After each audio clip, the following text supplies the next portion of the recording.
I do. This is Natalie. She's a good friend of mine. We met through TRE. We actually work for the same brokerage, and she is going to share her amazing story of being in the military, other things that happened along the way. And she's got an amazing story. And I just fell in love with her when I met her. And we went over to a client of mine's house and spent some time and just had a fun time there. That was funny. But we won't talk about that. Natalie, welcome. Thank you for joining me on my show. I just love you and I can't wait to hear your story. So share away. Um, okay. You want me to Well, ask I'm a Natalie question? Felder. Yeah. I guess Just a, I'll introduce myself, and then if you want some prompts for content, I'm all for it. Uh, Natalie Felder. I'm a licensed realtor in the state of Texas. Uh, we're both with the same brokerage, Type Real Estate, and I couldn't be happier. I made the move from Keller Williams a little over a year ago, and it was a really smart switch. It was kind of nerve wracking at first, only because it's like when you start somewhere, it feels more like that starts off as being home. But opportunities. I had more opportunity at Typekey, and that's what I was looking to do: is maximize, get the most use out of my license. Prior to that, I worked in the service industry for well over a decade. I was a bartender, and it was like a supplement for social life that I didn't have, all the while making really good money. But that's a young man's game, and when pretty much once you're over 30, it's like a hard no. Like I worked at Coyote Ugly for a hot minute. nice. No, I No. mainly wanted to know if I could get the job. Like that's really all I showed You up for. Is could. like, would they hire me? Then That's it was cool. like 3 weeks later, I'm like, you can keep it. Oh, was it bad? What happened? Um, I was a dancing monkey on a stage. That was it. That was my job. You I were? was a dancing monkey on a stage, and yeah, And a because bartender? it's like they have rules. Oh yeah, yeah, because all the bartenders have to do 2 songs on, 2 songs off on the stage, and so it's like during day shift, there's only so many dance moves you actually have before you're just like being Yeah, Carlton right. trying to keep everybody entertained, and it was weird. It's Yeah, not my job. not for you. Um, but yeah, and then prior to that, I was in the Army. I wasn't in very long. I was in for 2 years. I was a water purification specialist. When I joined, I was a total idealist. I thought I was going to be handing clean glasses of water to Iraqi children and making a difference, and that's just not at all. That's not what happened at all. Um, but it was an incredible experience. I met some amazing people. It gave me a degree of discipline that I never would have otherwise had. The ability to be thick-skinned and persevere over and above everything else. And yeah, it was. It feels like an eon ago, which it was. I joined in 2005 and I got out in 2007. When I became a mom, I was going to be deployed for 18 months when my daughter was only 2 months old, and I couldn't do it. I couldn't do it. I'd wanted that. I wanted her for so long, and I would have missed everything. I would have missed her first words, her first steps, um, and I could have missed out on her entire life. And I applaud the women that have the strength to go overseas after having children. Like that takes guts that a lot of people like me don't have, and a dedication to the mission. And I didn't have it. Yeah.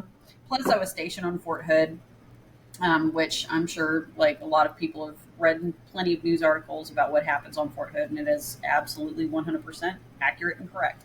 What Um, happens? I'm not there's sure. a joke.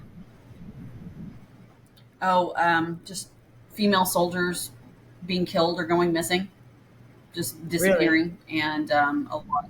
Yes, yes. Tell me I'm about really that. proud of Vanessa.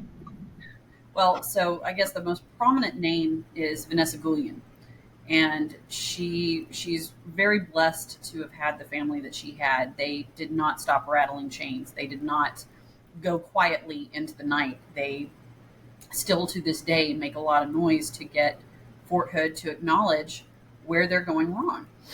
And she had been getting sexually harassed by one of her sergeants. She had told her mother about it, and then she Oh just yeah, I disappeared. watched And that it turns movie. out that, yeah, then the I watched. sergeant had actually murdered her in the armory and disposed of her body. And when the day that I got to Fort Hood, there was actually a woman's body discovered off of the North Post. So it was it's something that a lot of my male colleagues would joke about, is that women deserve a service medal for surviving Fort Hood. Um, so it was one of those experiences that I had walked in um, believing my career was going to look a very specific way, because my whole family had been military. They were all prior military. My great grandfather was decorated with a Naval Cross. My grandfather had been shot down out of an airplane. Refused to take the Purple Heart, but he was a pilot in the Marine Corps, and like that's what my family does. Is we serve this country and we have an illustrious military career. But I remember my grandfather warning me before I joined um, that things were going to be very different because I was a woman. And I was, I was raised by a very, very strong mother who was just like, no, women can do anything men can do. And I remember being like, no, it's going to go the way I think it's going to go. No, no. Yeah. But it was a phenomenal experience nonetheless. I'm very blessed for it. I'm grateful for it. I learned a whole lot in a very short amount of time. And I'm a stronger woman because of it. And then, yeah, my time after the military was a little weird, um, just because when you join, you're told when to eat, you're told what to do, you're told all these, like, you don't have to think, you just show up. And Tell me, tell me this. So when you joined, like I was talking to you about Rob, what did you have to do to get in, like to get qualified? Like what physical and mental activities did you have to do and achieve and successfully complete before you could get in? And what happened during that? And what was it like? really nothing. So Really? when first step to joining the military is going and talking to a recruiter, who will pump you up and just tell you whatever it takes to get you into MEPS. And then you go to MEPS, which is Military Entry Processing, I think is what it stands for. And when you join MEPS, you go through a physical. You're asked a whole bunch of questions. They do background checks, fingerprinting, just making sure you're not like a crazy person that's, you know, joining for no reason. Um, but then, yeah, after you go through MEPS and you do all your things, they help you pick a job. Some offer sign on bonuses, some don't. I picked one that had a bonus because money. Um, and then, yeah, you're sworn in and they give you a ship off date. I remember I didn't want any grass to grow under my feet because I really was afraid I might change my mind. So from the point I went through MEPS to the day I showed up to basic training was 11 days. I wasted no time. And now once you get to basic, that's a whole nother story. It looks a lot different now than it did when I was in, because when I joined, it was oh gosh, there's not really a whole lot. There's not a really good diplomatic way to put it. The military was harder when I joined, and it was intentionally so, and I feel like it should be. You're facing going into war. You are facing being shot at. You're facing a whole lot of things that you really need to be mentally prepared for. And people tiptoeing around your feelings or your emotions, the enemy is not going to grant you that courtesy. So, it's just one of those things that I don't really understand what the military is doing today as much as it did. But it was physically very rigorous. The first week was kind of a joke. When we got there, the first week is getting your uniforms and getting used to waking up at 4 o'clock in the morning and working out and doing all these things, which I didn't work out a day in my life before I showed up. Like, Really? it was, I remember We were at one place for the first week getting our uniforms and whatnot, and then we were going to join our normal training unit. And I joined on Fort Jackson, which everyone was saying, "Oh, this is relaxing Jackson, relaxing Jackson. It's going to be easy." No. Um, so the day we leave to join our training unit, we had our personal gear in a bag. We had all of our military gear in a duffel bag, and we loaded all the duffel bags onto a pickup truck, and they drove away. And so we're all laughing, ha ha, hee hee, having a merry old time. And they're like, "Okay, everyone, load up on the bus." So we front load our personal bags. We're carrying it on our chest, and we're sitting down. Everybody's talking, being jovial. Can I cuss on here? Yes, do what you need to Okay. Okay. Um, so then this drill sergeant walks on the bus and is like, "Shut the fuck up." And the whole bus went silent. Wow. And he's like, "Put your face in your bag." And I'm like, "What does it mean?" And I was like thinking I needed to unzip it and like I didn't know what to do. Like it was Were you just the only girl there? no. There were several other females here, but Okay. it was a really interesting experience. So he's like, "Put your face in your bag," and he's walking down the aisle and literally shoving people's face into your bag. So all you had to just do was bury your face, like there. And I remember he's like, I swear to God, if I hear anyone talk, I'll fucking kill you." And Wow. I'm like, "Oh God." Okay. And See you later. I remember turning my face to the girl next to me. I'm like, "Are we really gonna die?" She's like, "Shut the fuck up." We're all just, the whole bus is silent. It's like we're not looking at where we're going. We're just like, we're completely blind to what's coming next. And I remember shaking. Like I was just like, my adrenaline had really kicked in. And so, we're driving around, and it's like, it felt like an eternity, but we really didn't end up going that far. And then when the bus comes to the stop, he starts screaming, "Get off the bus, move, move, move." And then when it came to, there were sergeants actually tripping us as we're getting out of the bus. They're like sticking their foot out and tripping us because we've got like 60 pounds worth of our personal gear on the front of our chests. And I remember like it was raining, and there's like this big steep incline, and we're running up there, and he's like, get your duffel bag. And they were all in just this giant pile. And we're like, Oh, no. okay, okay. And so I found mine, and I'm like, "How am I going to?" So I loaded the duffel bag on the back, reloaded my personal bag on the front, and there was a number spray painted on the bottom, and that was the floor we were supposed to go to. Mine was number 4. There were stairs right in front of me. So I'm like, "Okay, well, I'll just take the stairs." He started screaming at me. He's like, "Do you think you're special? You're not special. Use the service stairs." And so I'm like looking around, and it's like these like really jagged, just like almost a spiral staircase. So I'm hauling ass up there and just like, um, and so we're going through this, and we get in there, and we walk into this big bay where all these bunks are lining the walls. And I'm walking in the middle, and then 3 drill sergeants get in my face saying, "Get out of my kill zone." And I'm like, "What is a kill zone? I don't know what a kill zone is." And so I'm like, at this point, I am crying. I am in tears. And so I'm looking around, and I'm like, "Okay, just do what everyone else is doing." And everybody's standing next to a bunk and running in place. So I just find an empty spot and start running. And I'm crying. I'm crying so hard. And there's a drill sergeant standing next to me. He's like, "You should just quit. You should just quit. You're not cut out for this." And I remember getting so mad. I'm like, "I can do this. I can do this." And so, I mean, this goes on for like an hour, and then they have us like all pick our personal bags up over our heads and then drop it. And then make us do it over and over and over again. And the goal was for us to drop the bags in unison. So he should only hear one bag drop. Oh. Of course, we can't do that. Right. It's not going to happen. And then after that, it calms down. We set up our bunks, and then real life and training began. And it was hard at first, but it was really just, I remember leaving basic being really happy. I was in the best shape of my life. I had met some really incredible people, had some amazing experiences. Nick at Night, which is the night infiltration course, was probably my favorite.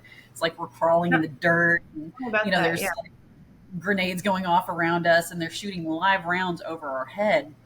But they had So it is tracers on them. crazy. So it is Yeah, crazy. Like, yeah. okay, so, okay, It was gnarly. It was very very gnarly, but that's it was scary. it was wonderful. I wouldn't trade it for anything. And I remember trying to reenlist at one point, but they had changed their tattoo policy. So you had to be able to cover your tattoo with one hand while wearing a PT uniform, and this one was just too big. So, oh well. Dang. Really? They have a tattoo policy? They've and they change it. It depends on who's in command of the military, and like so they'll change it every now and again. Like at one point, they didn't care as long as you didn't have tattoos on your face or your hands. Yeah, but so it flip flops. But at the time, and then I just got old, and I'm like, nah, I'm good. I'm good. So tell me about being in there and being a woman, and of course you're a badass, and just what the guys were like. Were they just tell me about what happened and what's going on and what like how was it in Fort Hood and what went down? So, by and large, I was very blessed to have made a lot of really incredible friends that were not only female but also male. I would say most of my colleagues, most of my peers respected me and weren't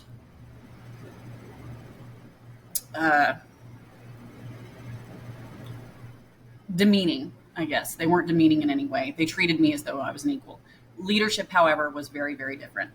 Um, I was sexually assaulted by my sergeant, and I remember trying to tell my other leadership, who immediately shut that down. And I remember having this feeling as though, like, I better not say anything. I really need to just keep my mouth shut. And I wasn't the only female that experienced that, and within my own unit, this guy actually I think had done it to several other women beforehand, and but it was very strange. At one point, a bunch of all the women's underwear had gone missing out of this particular barracks. Um, they found the guy who had just been going into the washers and dryers that we all had. Like they had like a laundry room per barracks, and Yeah. they like this guy had just been taking women's underwear. Well, it's what a creep. Just Sorry. it was just it was very strange. It was a really interesting experience, I and know. I'm it taught me a lot about myself though. So is with military sexual trauma, it's very easy to get focused on the offender or the perpetrator and want to try to assign blame or rationalize the why. And in therapy, I've learned that that is kind of an act of futility. You can try to make sense of it if that's what your brain needs or wants to do, but the best thing that I've found is to focus on yourself and what did I gain from this? Sure, I lost, but I gained, and I gained quite a bit. It took me a while to gain it because it was just so confusing because I there were things that I wanted that I wasn't able to get because No, wait a minute. So you're talking about yourself now. What happened with this guy? Like, is he in jail nothing. or Nope. nothing happened? Okay. Nope. So sorry, Ronnie just walked in and he's got his phone going. Are you able to see it now? Yeah, I can. I couldn't see my computer. Okay, we'll go out in the other room so it doesn't echo. Okay, sorry. Um, so nothing happened. What do you mean nothing happened? So nothing is going on. Nothing's going on with this guy. He's still in charge. I have no idea. I have no idea what happened to him. He was married. It was one of those. It's a situation that if I'm being transparent and honest, I think there's a part of me that kind of saw it coming, but I didn't expect it. Um, I had it's I'd known this sergeant. He wasn't my sergeant per se because we were all quartermasters. So I was water purification, and he was the supply sergeant. So we all worked together. We were all familiar with each other, but it was just he'd never been inappropriate with me. So he's like, "Hey, do you want to go grab lunch?" I'm like, "Yeah, I don't want to eat at the DFAC." Um, so I hop in his truck, and as we're driving out of post, he's just commenting on how pretty he thought I was, and I saw his wedding ring, and I'm like, I bet your wife's pretty too, huh? And he's like, You oh, said yeah, that. she just had a baby. And she hasn't been very interested in me lately. And I fucking care. Yeah, It's right. none of my business. And instead of driving, we drove by McDonald's. We drove by probably like a Burger King or a Jack in the Box or something. And I remember being like, where were you planning on going? We only have 30 minutes.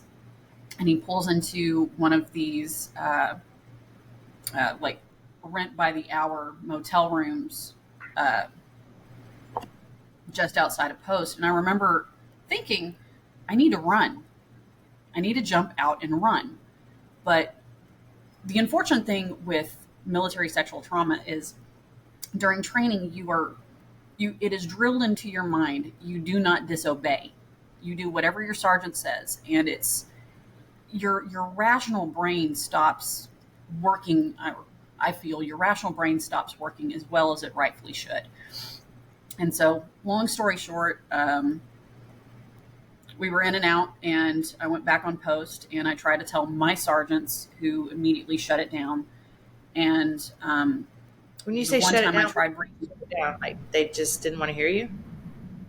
yes, basically they were battering me for having gone in the first place. It was Are my there any fault. females And leaders that you could have gone to?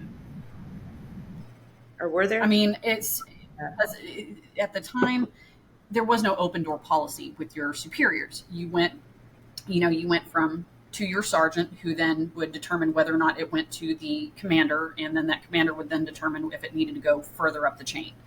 And Wow. so it's and I'm sure I probably could have like burst through the door for my captain or something and like forced him to listen.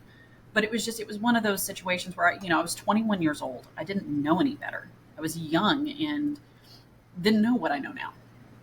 And I remember trying to talk to a doctor on Fort Hood who suggested that I actually get discharged for adjustment disorder.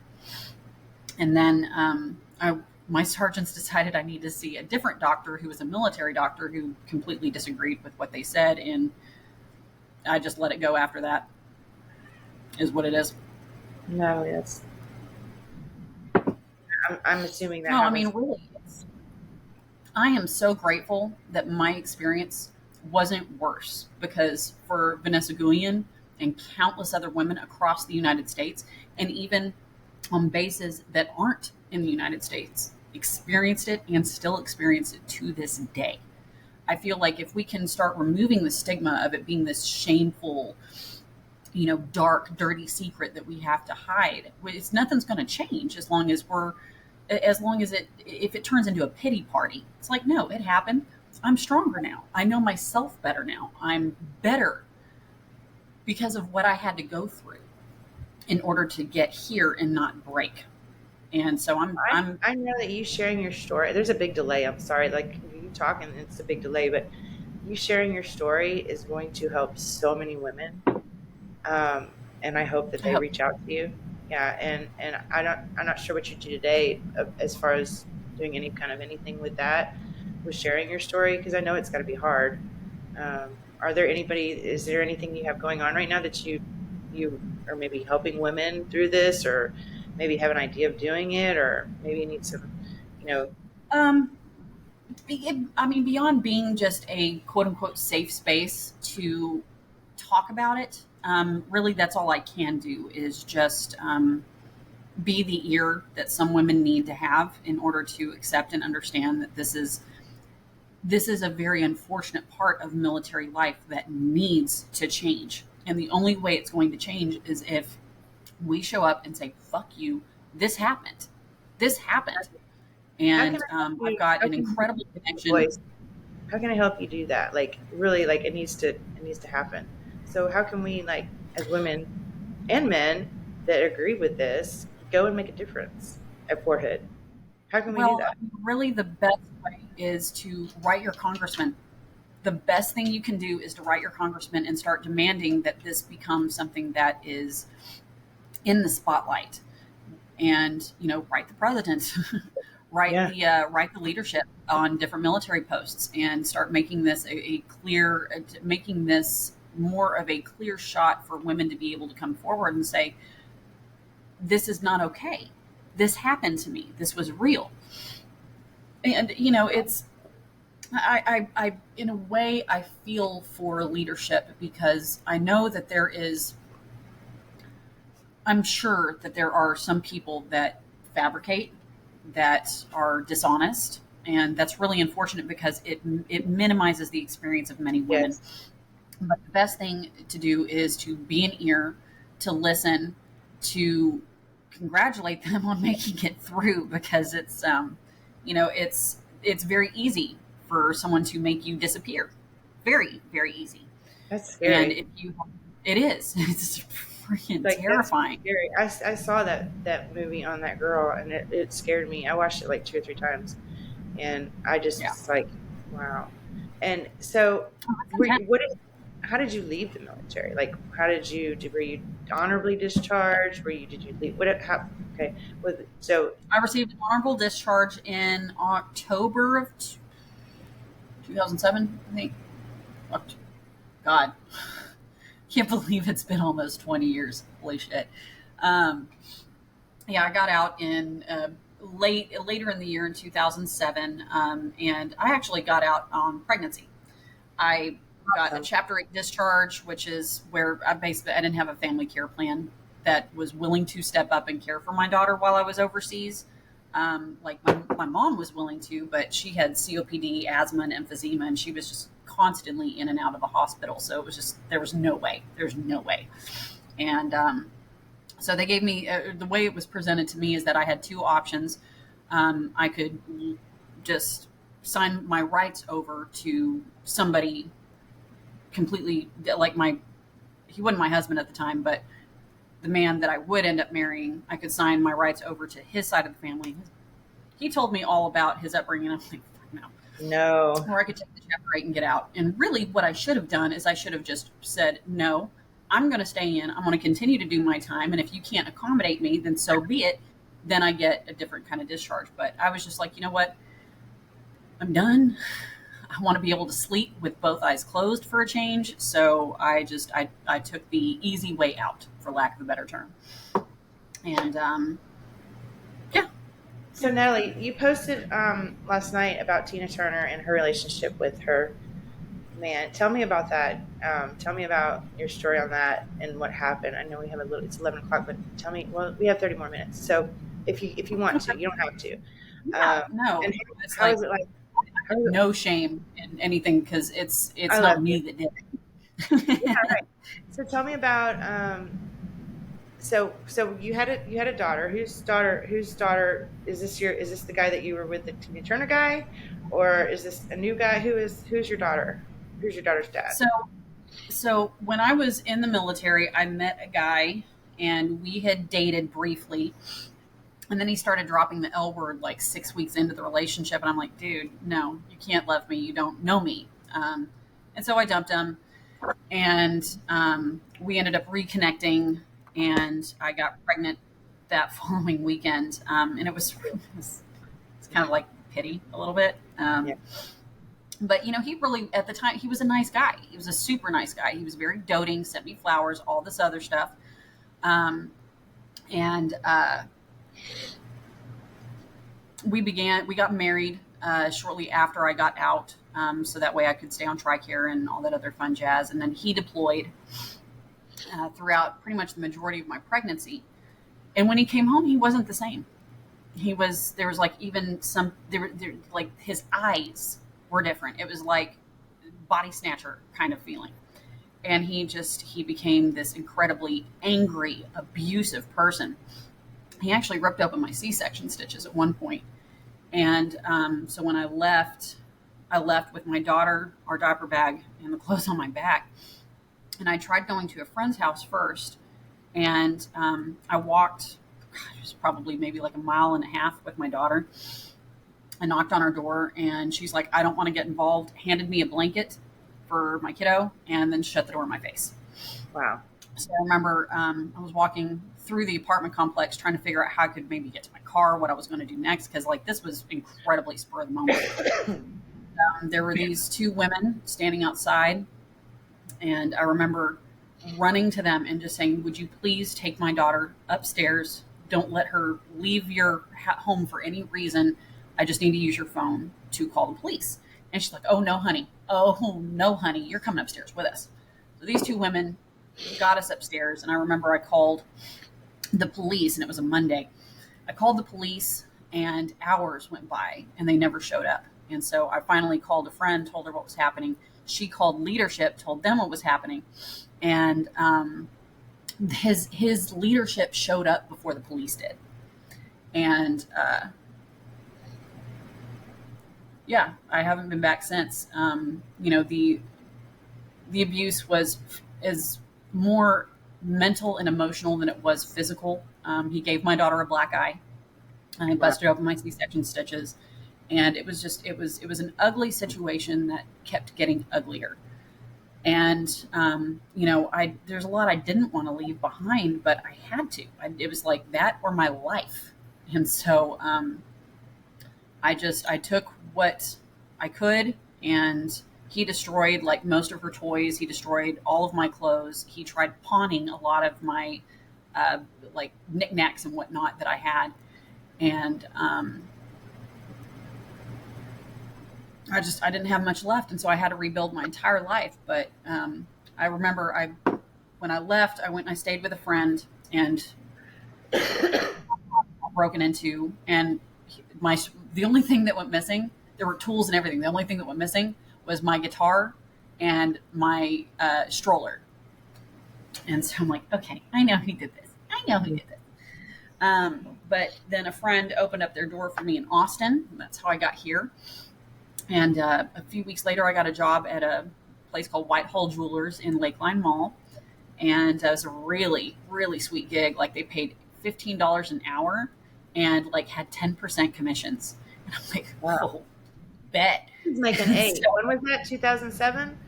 I made $8 an hour. 2008. Oh, it was a kick-ass job. And I mean, I sold some jewelry. And so I ended up making, I made a lot of money in a real short amount of time, but I was able to get my first place on my own, which was an apartment. It was a sliding scale apartment in Cedar Park.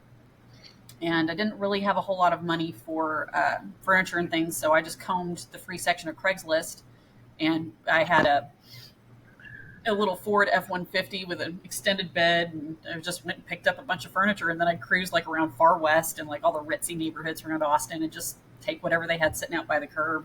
Girl, and yeah, I'll dumpster dive. I don't care. They've had a lot. They had a lot of nice stuff out. Like you just go out Lakeway. I mean, there's always stuff out there. Ronnie and I used to do that. We used to do garage sales. Quality stuff. Yes, nice stuff. If they had Facebook Marketplace back then, I would have been so happy. I know. But yeah. Yeah, it was the fire that forged me. It was the true test of, can I do this? And I wouldn't have been able to have survived that if I hadn't have been in the military. So as much ugliness that presented itself in my youth, it really was the most, I'm so grateful for all of it. It's made me a better mother. It's made me a more aware friend. It's made me a more aware person. And it's evidence that that anyone can get past that. I can't.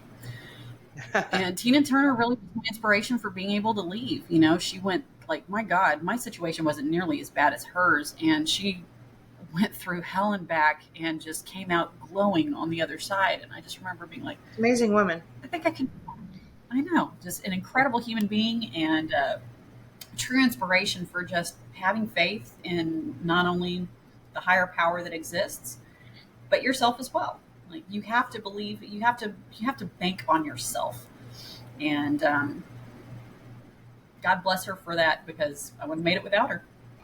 I'm so glad you came out on the other side and left. And I know for me, I'll just share one of the worst things that happened to me. I was with a guy and he picked me up by my throat and threw me across the room, and I ended up at the top of the wall and slid down the wall. That was probably the worst thing I could not. I mean, yeah, I've been hit and this and that, but that right there, that was one of the worst things. And I remember walking out of my apartment. I had a sweatshirt on and underwear, and that was it. And I had my phone. It was not a cell phone. It was one of those phones, a home phone. Right. And I was calling the police while I was outside, and I had to go hide in a bush because I was in an apartment complex.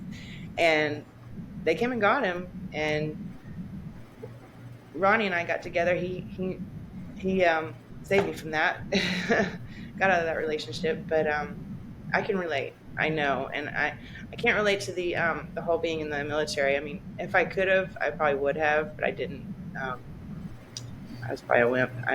But I just love that the fact that you're a badass, and I love guns too, and it's awesome, and surprised you didn't turn around and use it on that guy. But anyway, I would have. Yeah, I remember like when my ex-husband gave my daughter a black eye.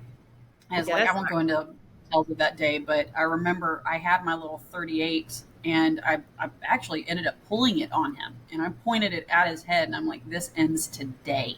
There you go. And he get help. And so I remember my finger was on the trigger, and I'm just like, I could pull this and end this right now. I could do it. But then again, thank you for the military, because I trigger discipline. I immediately flash forward everything that could possibly happen if I pulled that trigger. That's trigger discipline. Yeah, he would die. I would get arrested. My daughter would go to foster care, and I don't know when I would see her next. And so it was just I could have, probably should have. No, I shouldn't have. I did the right thing. Oh my God, I can't. If anybody gave my daughter a black eye, I would have shot him. I literally would have shot him. I don't have that, so I can do that. Everything in me not to pull that trigger. How did you give her a black eye? Energy. Yes. How did you do that? So I was asleep, and I don't really know exactly what happened, but I woke up to hearing my daughter cry, and I'm like, what is going on? So I walk out, and I can hear it coming from the bathroom. And so I open the bathroom door, and he's got this wash rag, and he's scrubbing her face, and like the water coming from the sink is so hot, it's steaming up. And I remember being like, what the fuck are you doing? And so I took her, and I'm like, he's like, little shit made a mess. And like, I could tell in her high chair that there was oatmeal everywhere. And I'm like, dude, she's not even a year old, or like, she was like, yeah, she was 11 months old at the time. She was 11 months old. I remember being like, what do you expect a baby to do? And then after a few minutes, this bruise starts showing up on her cheek, and it had 3 really distinctive marks. And I'm like, what did you do? And he didn't say anything. I was like, what did you do? And that's when I went and got the gun. Yeah, right? I was like, yeah, we're doing, it's like, because it's just, it's a mama bear. He got messed up he got messed up over where was he? What happened? What happened? You know what happened to him? He was in Afghanistan, and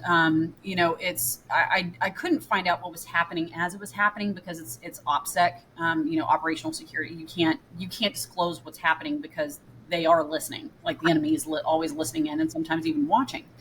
And so, it was just several times where he would go into combo blackout, which was pretty characteristic. When somebody dies, they will cease all communication.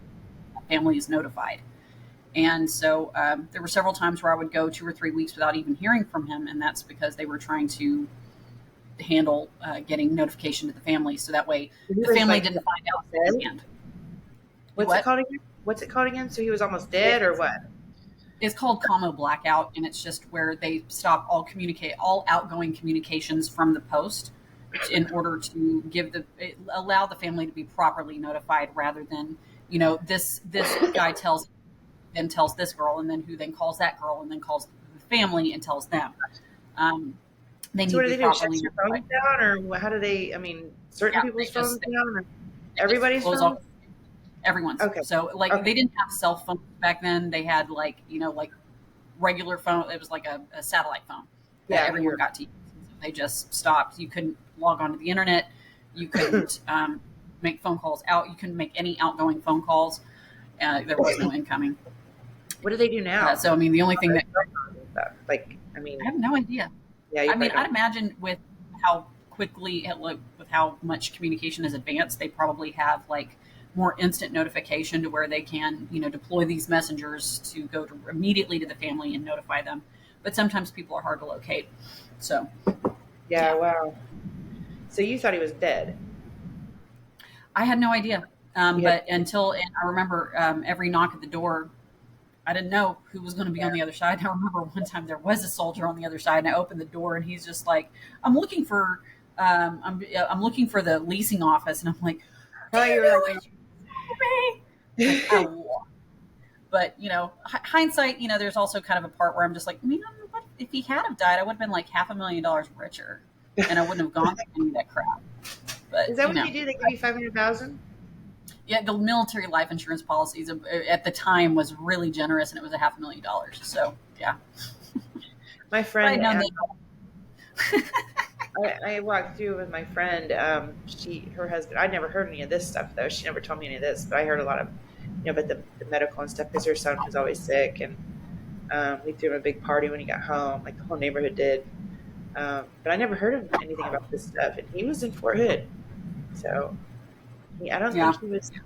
I don't know. I'll have to ask him, but yeah, he was gone a while.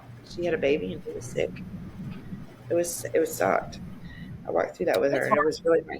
The spouse doesn't get nearly the credit it deserves because it is a hard job. You are effectively, it's nice because your bills are paid. It's nice because you don't really have to worry. You don't have to worry about medical. You don't have to worry about there's a lot of things you don't have to deal with. But on that same token, you are in effect a single parent. You could be permanently single parented. What do they do depending on what happens? Like if your spouse dies in the military, how does that work? Like, do you continue to get benefits the rest of your life? So if you are a permanent, because I've had a single couple parent, of I mean, what do they? I don't think so. At least at the time that I was in, that wasn't the case. Like you would get your life insurance payout. The child, you depending on the soldier's time in service, could continue to receive TRICARE, but I mean that was like very dependent. It was something that at the time you had to battle for. So I'm hoping Gold Star spouses and Gold Star families are treated a little bit better now.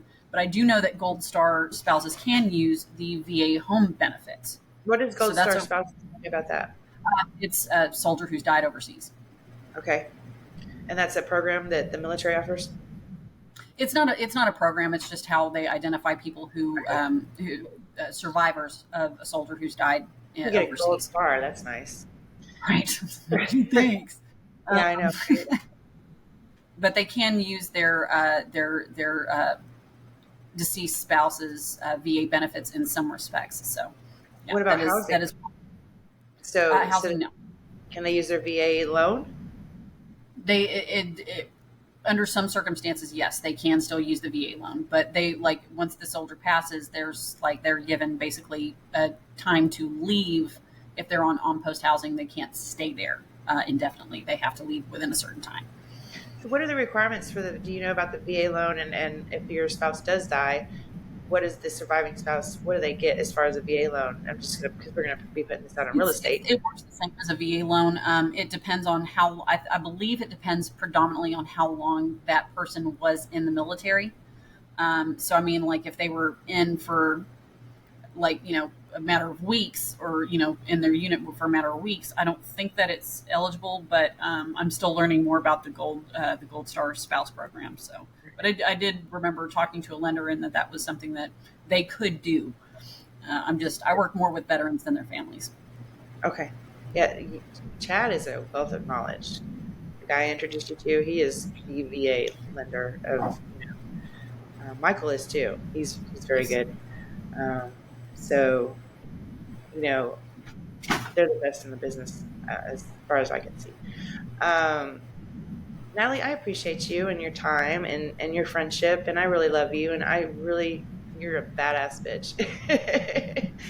And I can't wait to go to the gun range or shoot guns with you. It'll be fun. Yeah, man, I'm long overdue for some pew pew therapy. Long Let's go. overdue.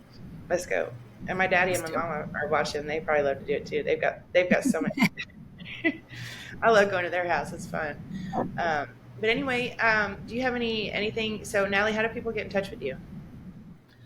Well, they are free to call or text. My number is 512-552-6715. Free to call and can connect anytime. If you have experienced MST, you just need a safe place to explore that experience, I'm more than happy to just sit back and listen.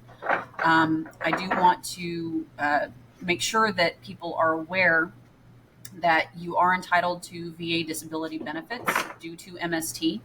And I have a fantastic resource that helps walk veterans through that process, because there is a lot of shame surrounding something like that, because it's like, perhaps the soldiers blaming themselves, because men can be victims of MST as well. Like, it's not just exclusive to women, it's predominantly women, but men can in fact be victims of military sexual trauma as well.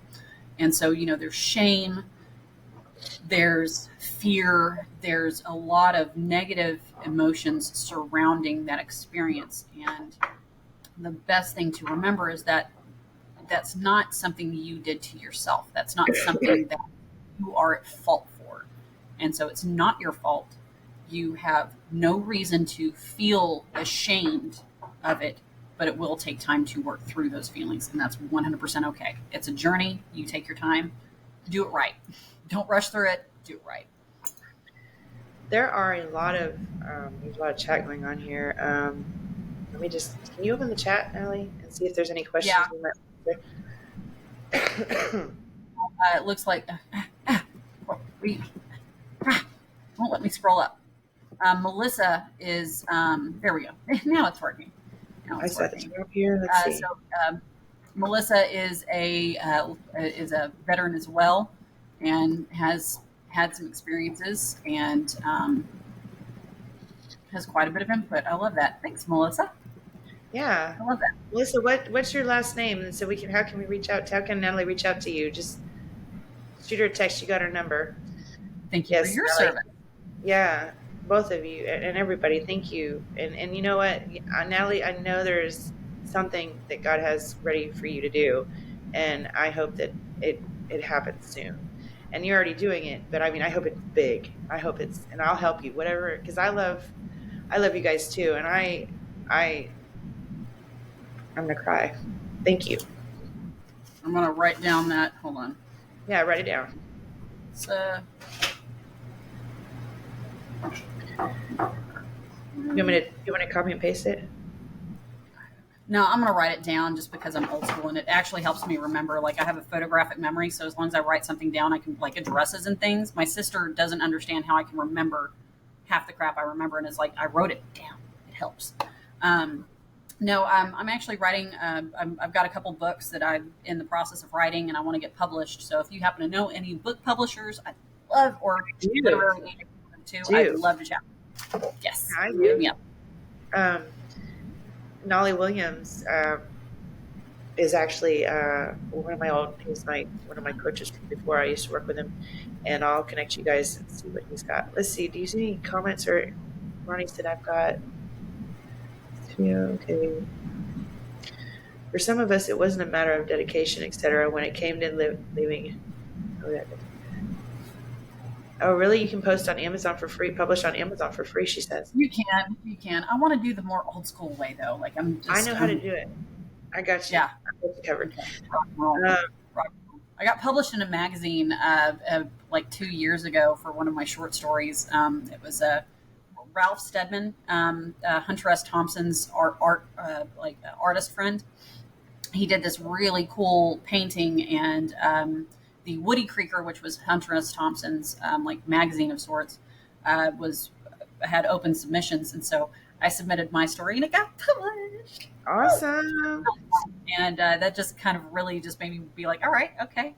Right now, I've done this better than J.K. Rowling did. She tried to get published on numerous occasions and was rejected. And first go. Awesome. So Well, you know what? I'm I'm ready. going to send this to Nolly, and I'm going to Awesome. hopefully he'll respond. And we'll see what we can do. I'm also going to put it out there everywhere, and I really just there's a lot of communities that I'm a part of. Also, so when I was trying to come up with that whole housing the sick veterans and the homeless veterans and this and that and the ones that were about to die, um, I was able to get. I think I told you this. I was able to get like the people that were head of each on a Zoom call. Four of them. They were the ones of Austin. They were like the head guys, like of Washington. I'm not kidding. So I'm going to send this to them too, and we're going to get something going. We're going to make a difference. Absolutely. Well, and I have a friend, a veteran who I just helped close on 10 acres just outside of Waco in a little town called Mount Calm.